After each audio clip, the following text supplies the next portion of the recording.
અભિદીપસિંહ ગોહિલ છેલ્લા 1 મહિનાથી પરેશાન છે. તેમના મોટા ભાઈ મોહિદીપસિંહની ગુમ થવાની ઘટનાએ એમની જિંદગી દુષ્કર બનાવી દીધી છે.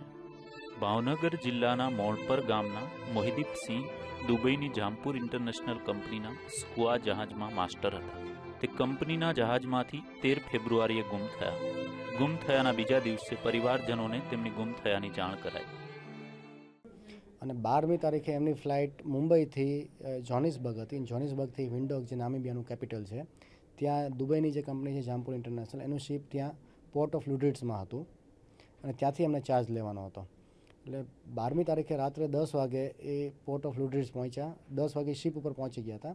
11 વાગે એમણે આઉટગોઈંગ કેપ્ટન ઈરાનના હતા મિસ્ટર હસન એમની પાસેથી ચાર્જ લીધો અને ત્યારબાદ 11:30 વાગે લોકલ પોર્ટ પાયલટ સાથે 11:30થી લઈને 1:30 વાગ્યા સુધી લોકલ પોર્ટ પાયલટ જે ત્યાં લુડિટ્સના હતા એમની સાથે હતા.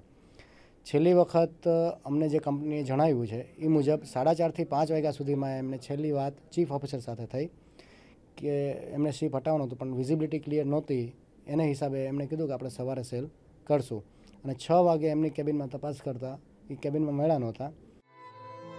ભાઈની ગુમ થયાની ખબર બાદ અભિદીપસિંહે દિલ્હીમાં વિદેશ મંત્રાલયનો સંપર્ક કર્યો અને કેસની સઘન તપાસની માંગ કરી.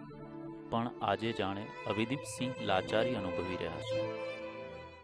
હવે આપણા મિનિસ્ટર ઓફ એક્સટર્નલ અફેર્સે ડાયરેક્ટ હાઈ કમિશન નામીબિયા સાથે વાત કરી અને ઇન્ડિયન હાઈ કમિશન નામીબિયા સાથે વાત કરી. એમણે ત્યાં એક ઓફિસર એપોઇન્ટ કર્યો છે.